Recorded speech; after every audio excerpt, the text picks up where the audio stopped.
change. A high-level committee of reputed urban planners, urban economists, and institutions will be formed to make recommendations on urban sector policies, capacity building, planning, implementation, and governance. For urban capacity building, support will be provided to the states.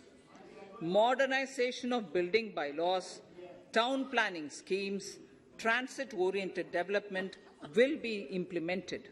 This will facilitate reforms for people to live and work closer to the mass transit systems.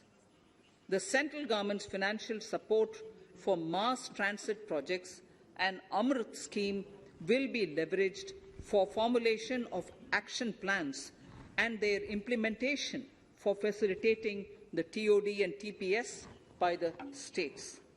For developing India-specific knowledge in urban planning and design, and to deliver certified training in these areas, up to 5 existing academic institutions in different regions will be designated as centers of excellence.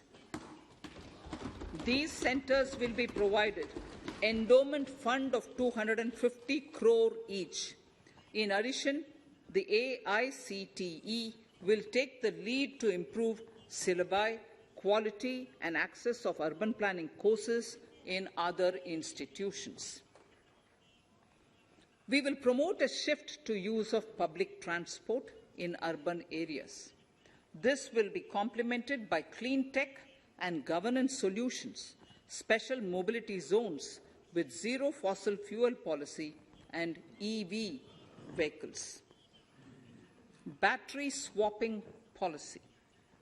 Considering the constraint of space in urban areas, for setting up charging stations at scale, a battery swapping policy will be brought out and interoperability standards will be formulated.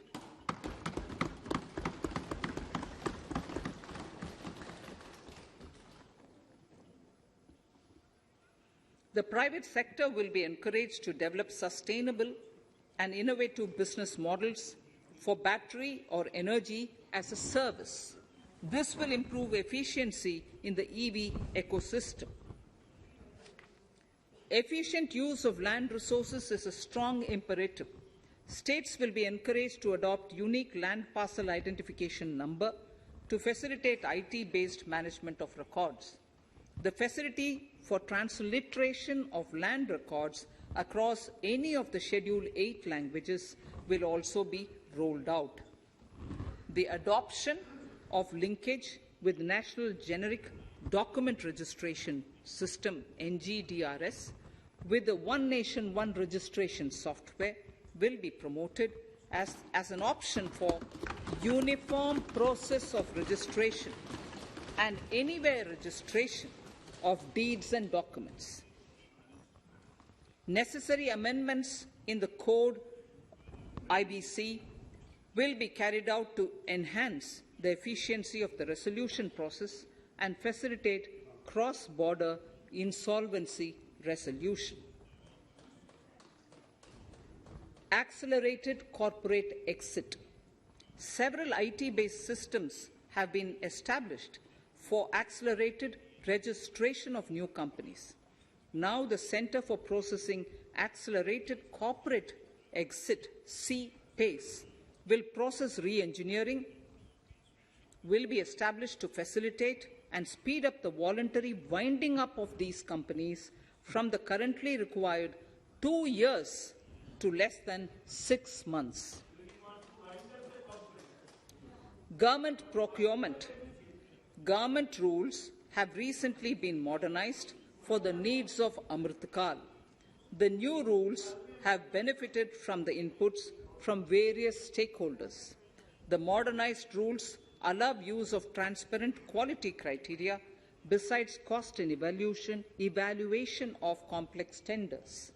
Provisions have been made for payment of 75% of running bills mandatorily within 10 days and for encouraging settlements of disputes through conciliation. As a further step to enhance transparency and to reduce delays in payments, a completely paperless, end-to-end online e-bill system will be launched for use by all central ministries for their procurements. The system will enable the suppliers and contractors to submit online their digitally signed bills and claims and track their status from anywhere.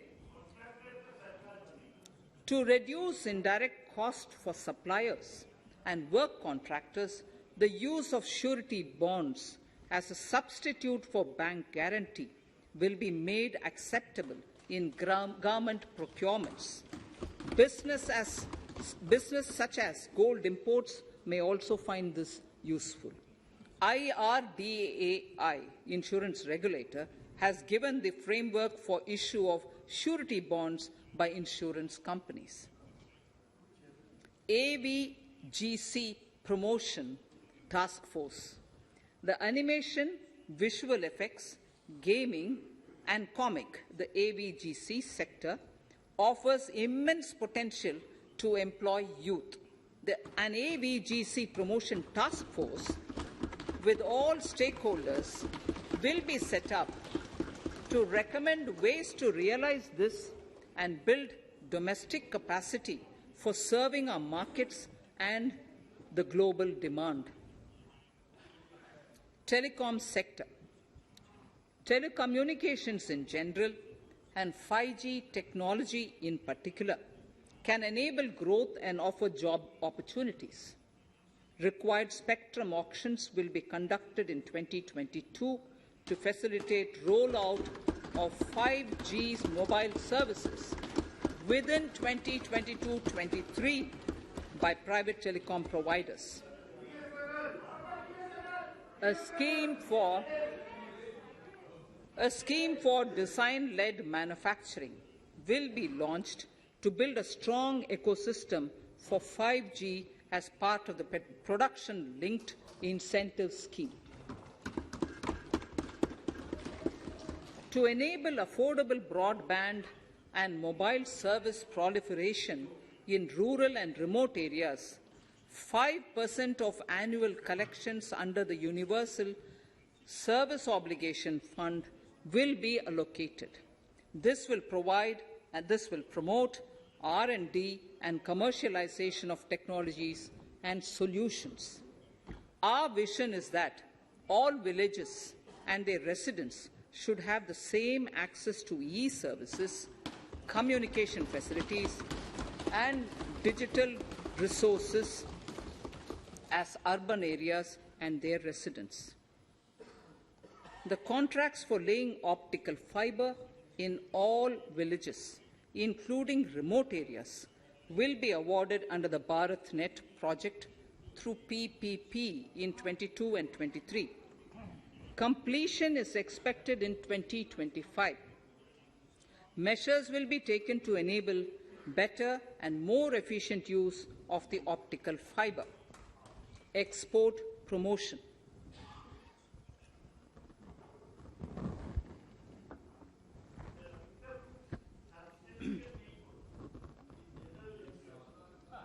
The Special Economic Zones Act will be replaced with a new legislation that will enable the states to become partners in development of enterprise and service hubs.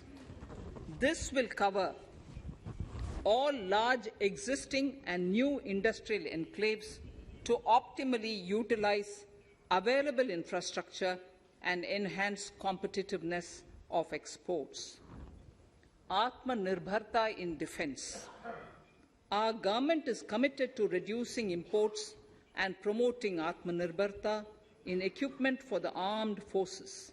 68% of the capital procurement budget will be earmarked for domestic industry in 22-23,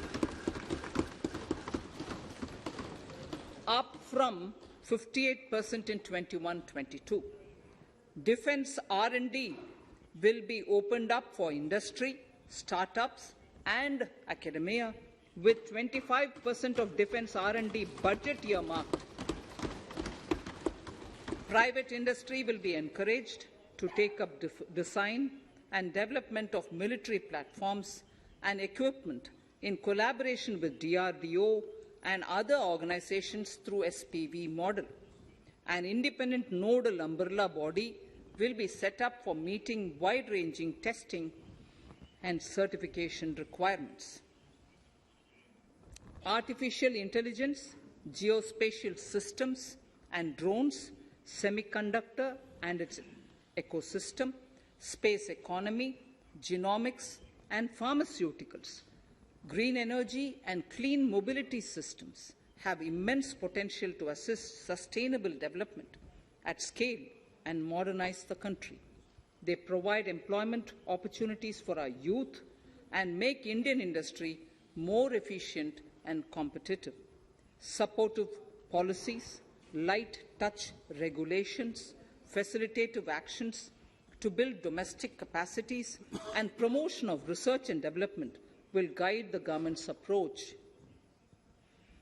For R&D in the sunrise opportunities, in addition to efforts of collaboration among academia, industry and public institutions, government contribution will be provided. Energy transition and climate change. The risks of climate change are the strongest negative externalities that affect India and other countries. As Honourable Prime Minister said at the COP26 summit in Glasgow last November, and I quote, "What is needed today is mindful and deliberate utilization instead of mindless, destructive consumption," unquote. The low-carbon development strategy, as enunciated in the Panchamrit that he announced is an important reflection of our government's strong commitment towards sustainable development. The strategy opens up huge employment opportunities and will take the country on a sustainable development path. This budget proposes several near-term and long-term actions accordingly. Solar power.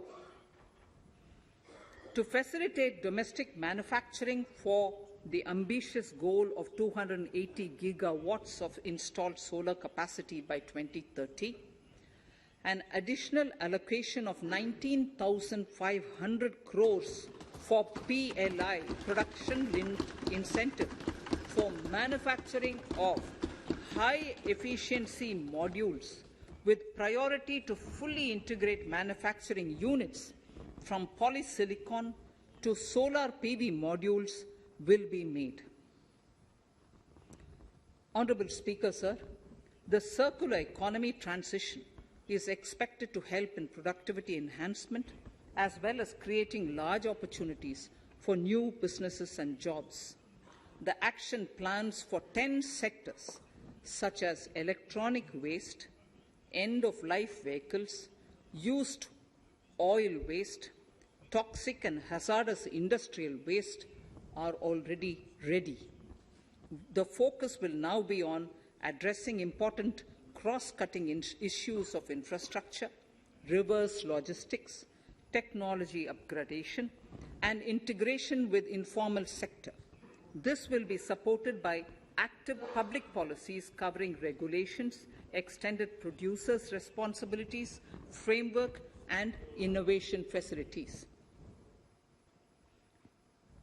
5 to 7% biomass pellets will be co-fired in thermal power plants, resulting in carbon dioxide savings of 38 MMT annually. This will also provide extra income to farmers and job opportunities to locals and help avoid stubble burning in agricultural fields. Saving energy is an important aspect of the energy management. Hence, energy efficiency and savings measures will be promoted. This will be done in large commercial buildings through the energy service company business model. It will facilitate capacity building and awareness for energy audits, performance contracts and common measurement of and verification protocol. 4 pilot projects for coal gasification and conversion of coal into chemicals required for the industry will be set up to evolve technical and financial viability. The policies and required legislative changes to promote agroforestry and private forestry will be brought in. In addition, financial support will be provided to farmers belonging to scheduled castes and scheduled tribes who want to take up agroforestry. Honourable Speaker, I now move to the 4th priority, financing of investments.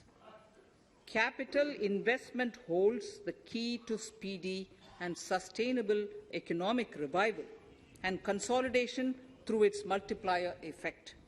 Capital investment also helps in creating employment opportunities, induced enhanced demand for manufactured input from large industries and MSMEs, services from professionals, and help farmers through better agri-infrastructure.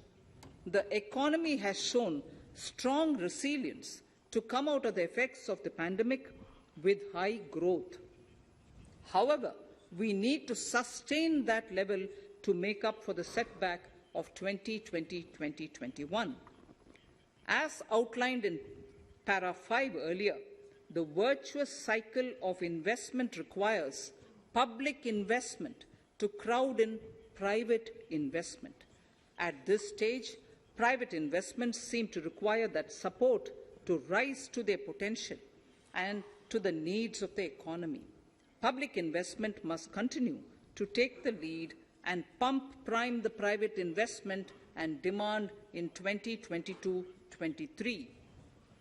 Considering the above imperative, the outlay for capital expenditure in the Union budget is once again being stepped up sharply by 35.4% from 5.54 lakh crore in the current year to 7.50 lakh crores in 22-23.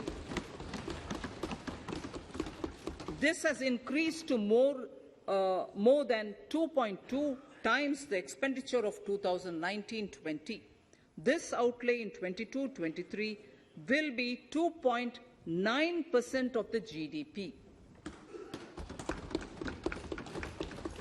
Effective capital expenditure, with this investment taken together with the provision made for creation of capital assets through grants and aid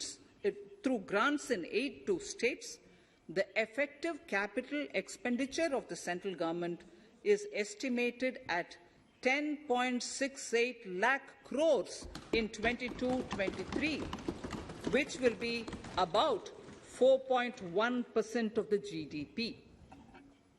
Green bonds.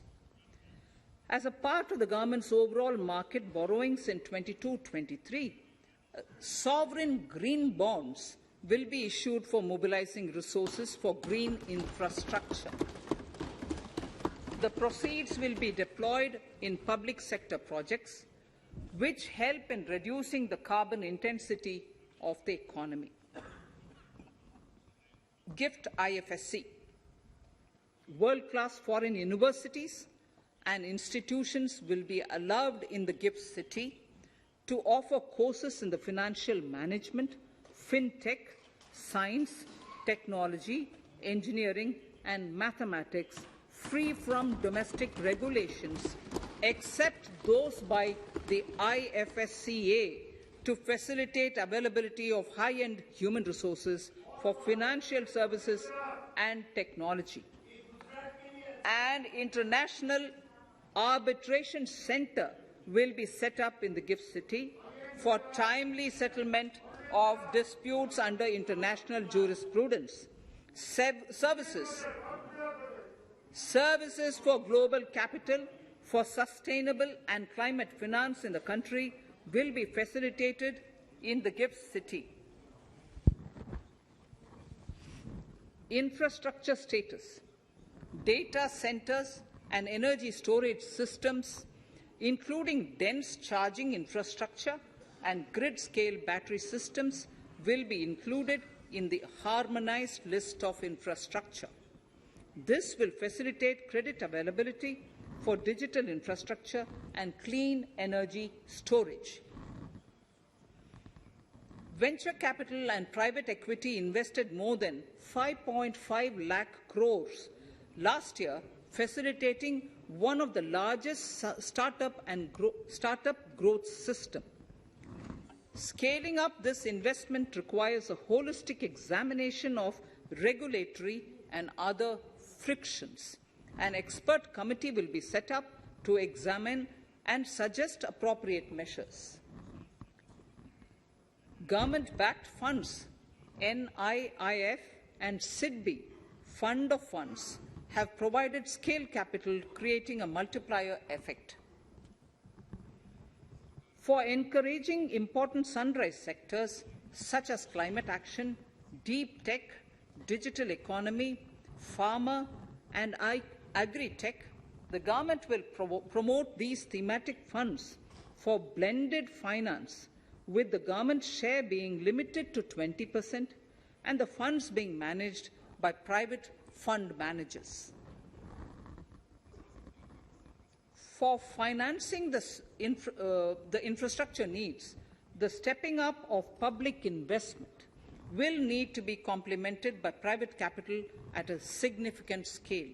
Measures will be taken to enhance financial viability of projects, including PPP, with technical and knowledge assistance from multilateral agencies. Enhancing financial viability shall also be obtained by adopting global best practices, innovative ways of financing, and balanced risk allocation. Digital rupee.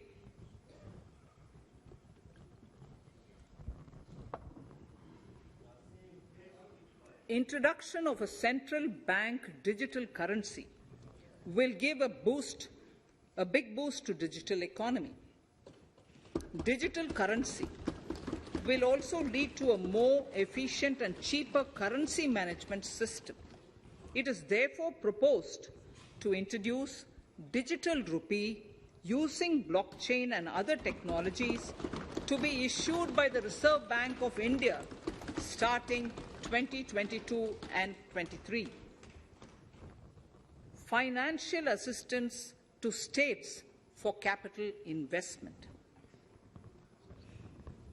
Reflecting the true spirit of cooperative federalism, the central government is committed to bolstering the hands of the states in enhancing their capital investment towards creating productive assets and generating remunerative employment. The scheme for financial assistance to states for capital investment has been extremely well received by the states. In deference to the requests received during my meeting with the chief ministers and state finance ministers, the outlay for this scheme is being enhanced from 10,000 crores in the budget estimates to 15,000 crores in the revised estimates for the current year.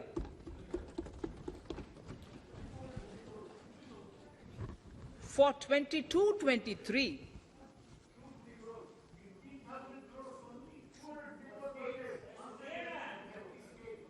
I'll repeat that sentence for the benefit of many of our honourable members.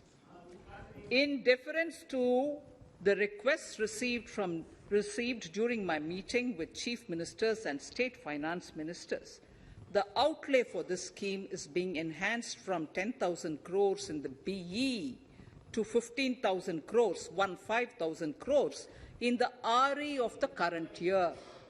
For 22-23, the allocation is 1 lakh crores to assist the states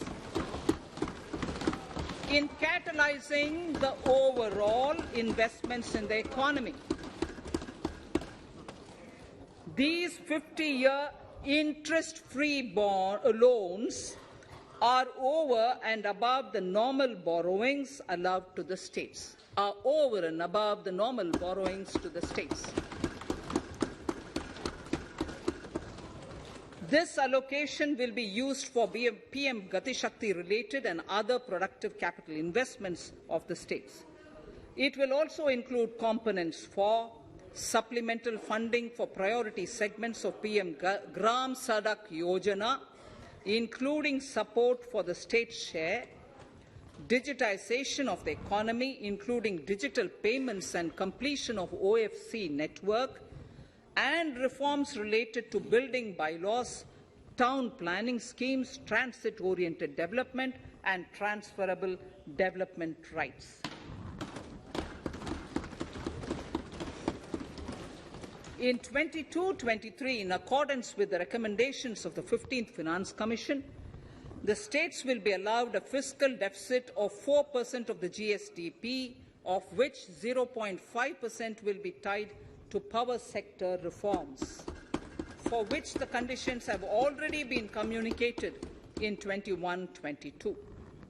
Fiscal management. As against a total expenditure of 34.83 lakh crores of rupees projected in the BE 21-22, the revised estimate is 37.70 lakh crores.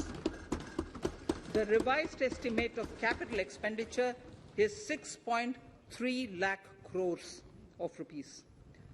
This includes an amount of 51,971 crores towards settlement of outstanding guaranteed liabilities of Air India and its other sundry commitments. Coming to the budget estimates, Honourable Speaker, sir, the total expenditure in 22-23 is estimated at 39.45 lakh crores, while the total receipts other than borrowings are estimated at 22.84 lakh crores of rupees.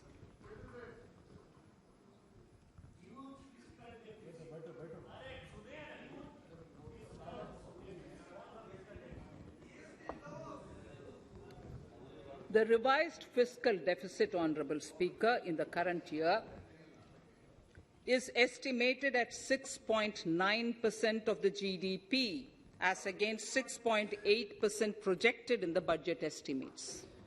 The fiscal deficit is in 22-23 is estimated at 6.4% of the GDP, which is consistent with the broad path of the fiscal consolidation announced by me last year to reach a fiscal deficit level below 4.5% by 25-26.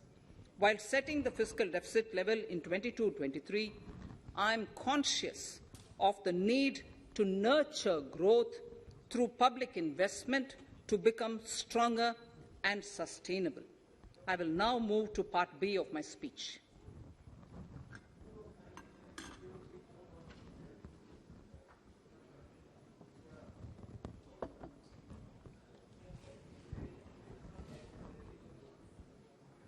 Direct tax.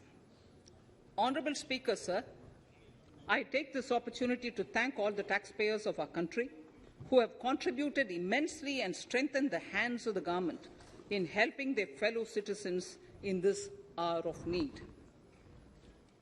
So I have brought in a little verse from the Mahabharata. I won't spend more time reading because I would like the speech to get enough time. However, the substance of it is the king must make arrangements for yoga kshema, which is the welfare of the populace, by way of abandoning any laxity and by governing the state in line with dharma, along with collecting taxes which are in consonance with dharma. This is Mahabharata Shanti Parva Adhyaya, Shloka 11 from 72. Drawing wisdom from our ancient texts, we continue on the path to progress. The proposals in this budget, while continuing with our declared policy of stable and predictable tax regime, intend to bring more reforms that will take ahead our vision to establish a trustworthy tax regime. This will further simplify the tax system, promote voluntary compliance by taxpayers, and reduce litigation. Introducing new updated return. India is growing at an accelerated pace and people are undertaking multiple financial transactions. The Income Tax Department has established a robust framework of reporting of taxpayers' transactions. In this context, some taxpayers may realize that they have committed omissions or mistakes in correctly estimating their income for tax payment.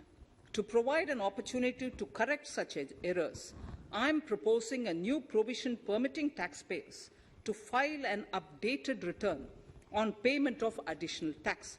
This updated return can be filed within 2 years from the end of the relevant assessment year.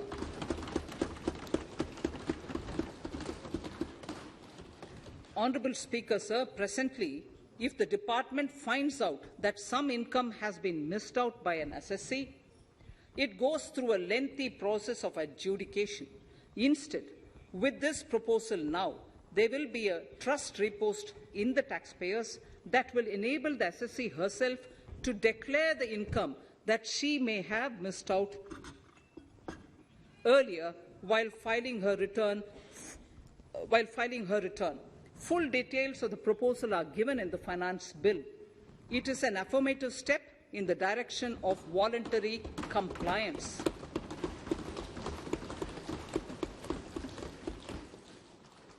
Reduced alternative minimum tax rate and surcharge for cooperatives. Currently, cooperative societies are required to pay alternate minimum tax at the rate of 18 and 1.5%. However, companies pay the same rate,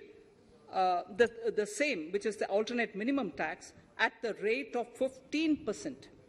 To provide a level playing field between cooperative societies and companies, I propose to reduce this rate for the cooperative societies also to 15%.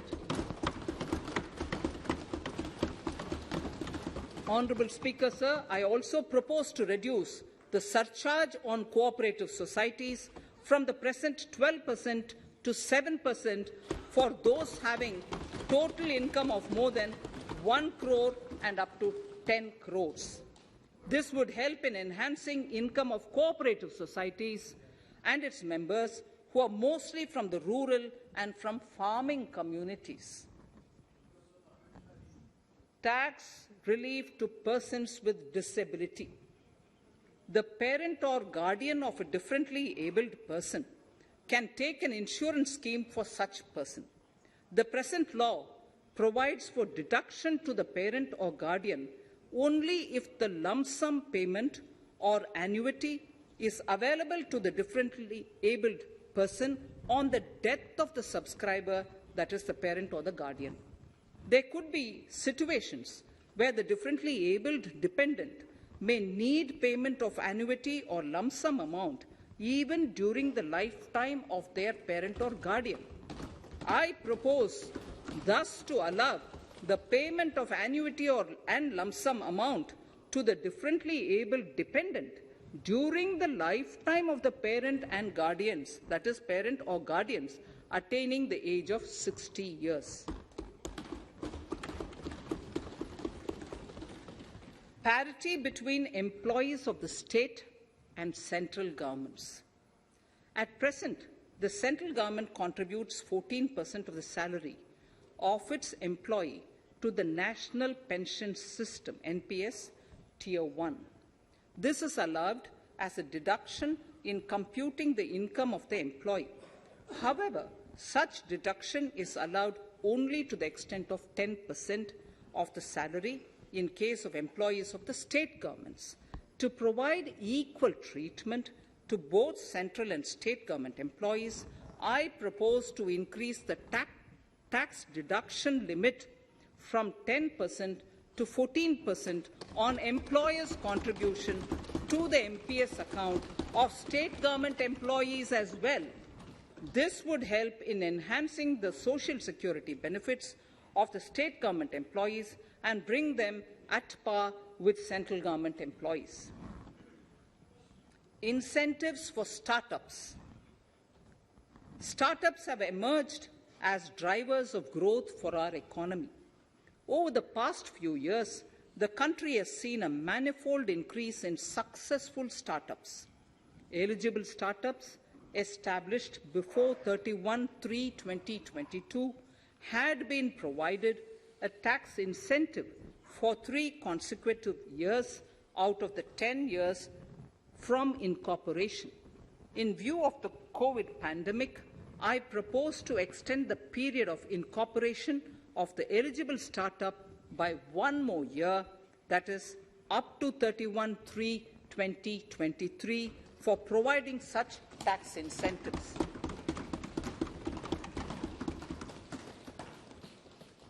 Incentives for newly incorporated manufacturing entities under concessional tax regime.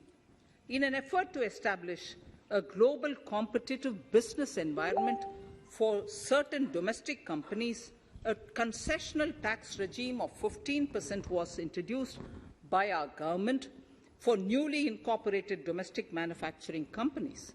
I propose to extend the last date for commencement of manufacturing or production under Section 115B(ab) by 1 more year, that is, from 31st March 2023 to 31st March 2024.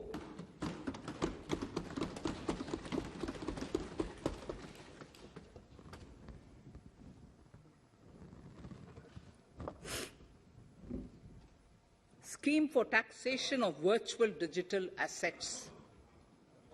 There has been a phenomenal increase in transaction in virtual digital assets. The magnitude and frequency of these transactions have made it imperative to provide for a specific tax regime. Accordingly, for the taxation of virtual digital assets, I propose to provide that any income from transfer of any virtual digital asset shall be taxed at the rate of 30%, 30%. No deduction in respect of any expenditure or allowance shall be allowed while computing such income except cost of acquisition. Further, loss from transfer of virtual digital asset cannot be set off against any other income.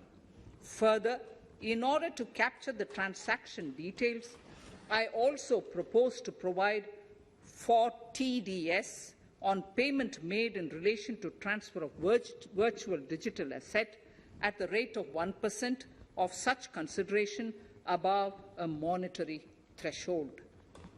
Gift of virtual digital asset is also proposed to be taxed in the hands of the recipient.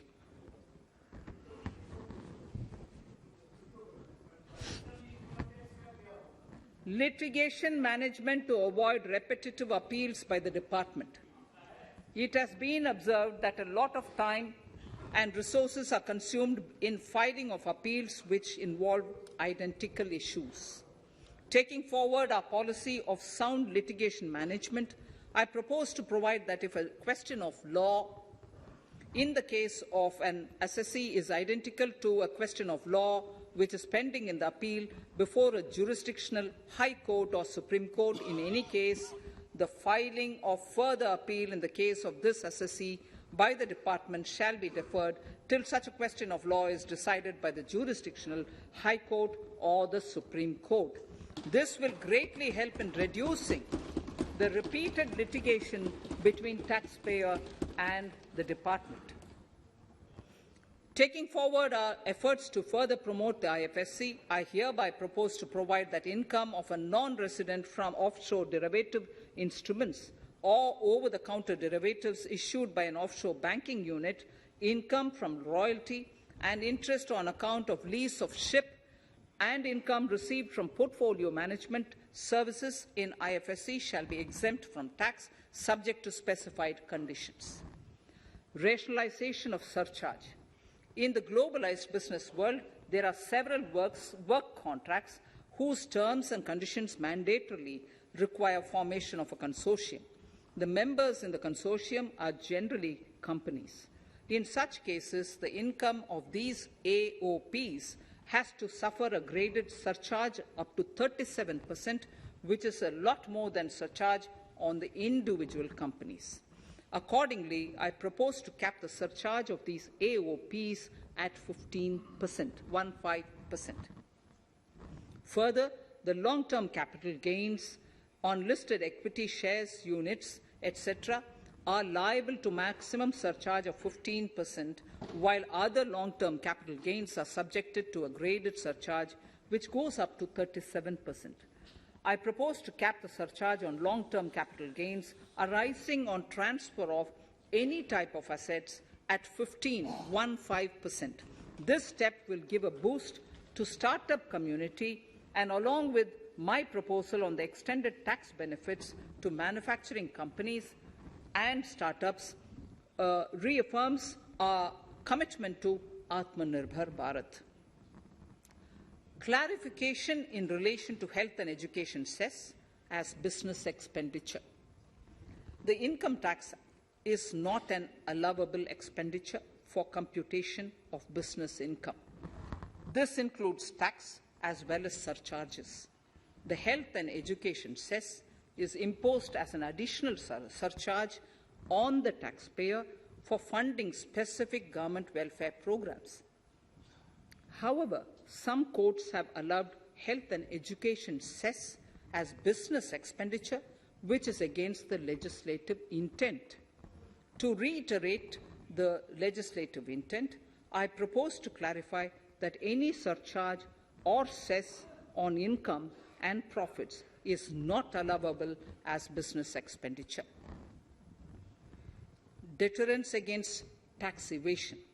Honourable Speaker, sir, presently there is ambiguity regarding set-off of brought forward loss against undisclosed income detected in search operations. It has been observed that in many cases where undisclosed income or suppression of sales, etc., is detected, payment of tax is avoided by setting off of losses.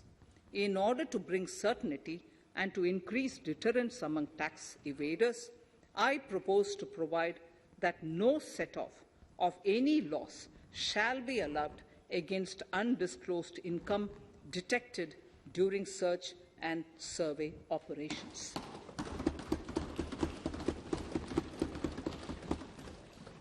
It has been noticed that as a business promotion strategy, there is a tendency on businesses to pass on benefits to their agents. Such benefits are taxable in the hands of the agents. In order to track such transactions, I propose to provide for tax deduction by the person giving benefits if the aggregate value of such benefits exceeds 20,000 rupees during the financial year. A few other changes are being made, the details of which are there in the finance bill. Indirect taxes. So, remarkable progress in GST. GST has been a landmark reform of independent India, showcasing the spirit of cooperative federalism. While aspirations were high, there were huge challenges too. These challenges were overcome deftly and painstakingly under the guidance and the oversight of the GST Council. We can now take pride in a fully IT-driven and progressive GST regime that has fulfilled the cherished dream of India as one market, one tax. There are still some challenges remaining, and we aspire to meet them in the coming year. The right balance between facilitation and enforcement has engendered significantly better compliance, and enforcement has engendered better compliance. GST revenues are buoyant despite the pandemic. I would bring in something which I've got to know this morning, not part of my speech, but worth putting in here for the knowledge of the Honourable House. I would like to bring to the notice of this House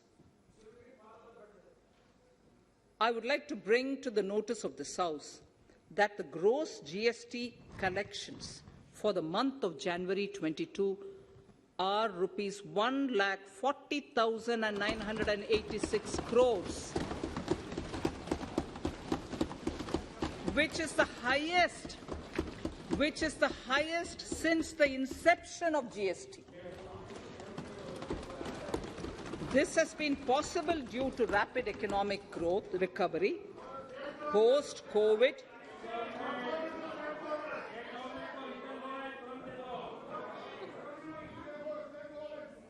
This has been possible due to the rapid economic recovery post-COVID, as well as various policy and administration undertaken by central and state tax administrations.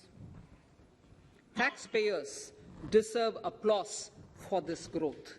Not only did they adapt to the changes, but enthusiastically contributed to the cost of paying taxes. Special economic zones. In Part A of my speech, I have referred to the proposed reforms in SEZs. Alongside, we will also undertake reforms in customs administration of SEZs, and it shall henceforth be fully IT-driven and function on the customs national portal with a focus on higher facilitation and with only risk-based checks. This will ease doing business by SEZ units considerably. This reform shall be implemented by 30th September 2022. Customs reforms and duty rate changes. Customs administration has reinvented itself over the years through liberalized procedures and infusion of technology. Faceless customs has been fully established. During COVID-19 pandemic, customs formation have done exceptional frontline work against all odds, displaying agility and purpose.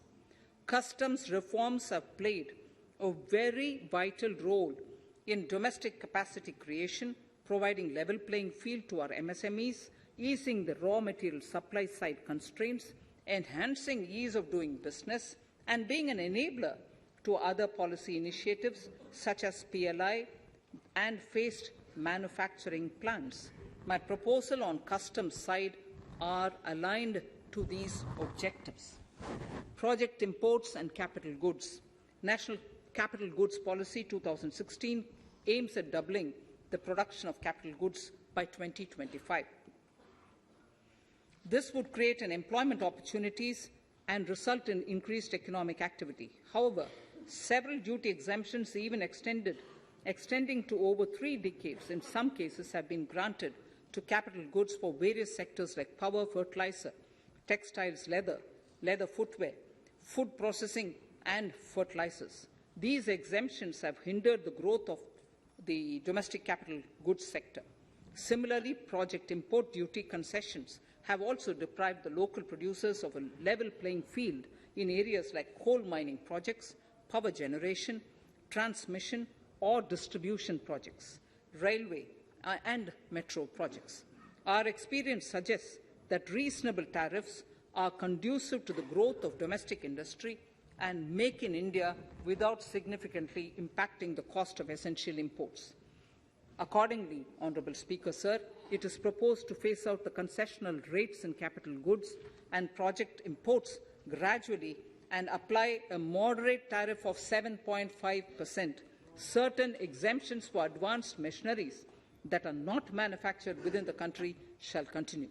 A few exemptions are being introduced on inputs like specialized castings, ball screw, and linear motion guide to encourage domestic manufacturing of capital goods.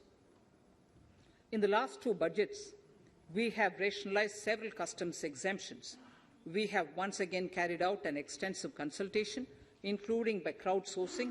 As a result of these consultations, more than 350 exemption entries are proposed to be gradually phased out. These include exemptions on certain agricultural produce,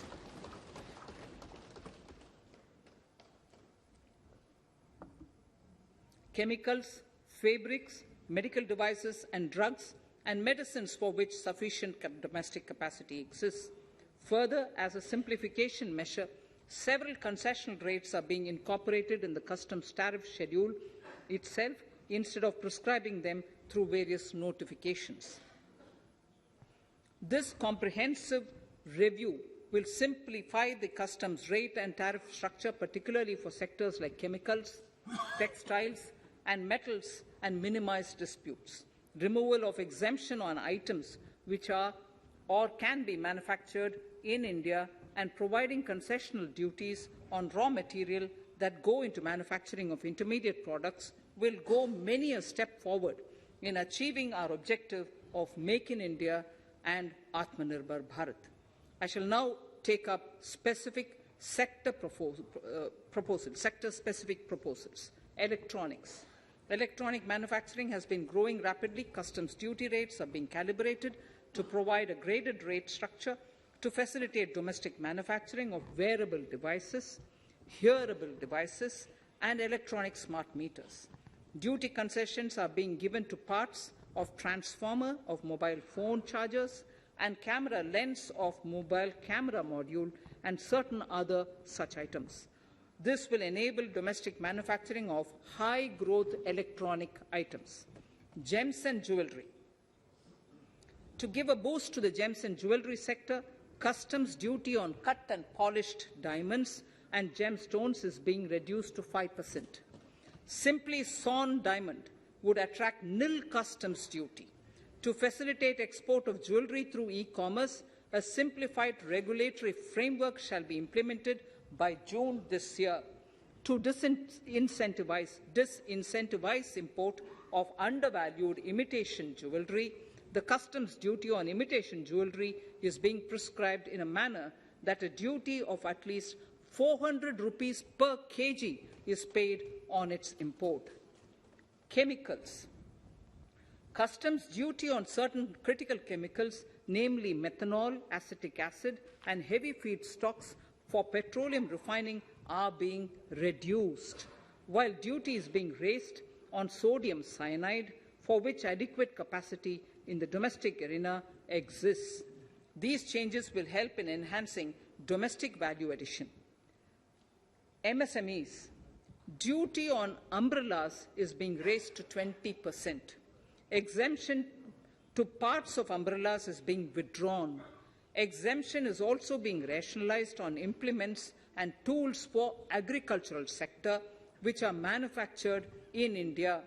Customs duty exemption given to steel scrap last year is being extended for another year to provide relief to MSME secondary steel producers.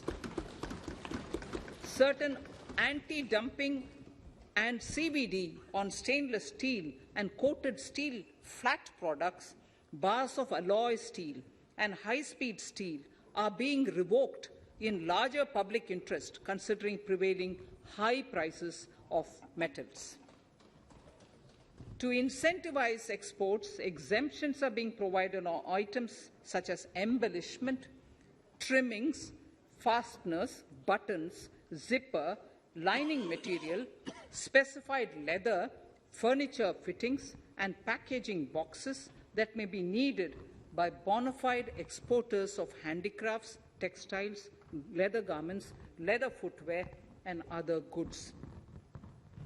Honourable Speaker, sir, duty is being reduced on certain inputs required for shrimp aquaculture so as to promote its exports. Tariff measure to encourage blending of fuel. Blending of fuel is a priority for this government. To encourage the efforts for blending of fuel, unblended fuel shall attract an additional differential excise duty of Rs 2 per litre from first day of October 22. A few other changes are being made in duty rates, customs, tariff and customs law, the details of which are there in the Finance Bill. Mr. Speaker, sir, with these words, I commend the budget to this august House. Thank you. Item number 2, Srimati Nirmala Sitharaman ji.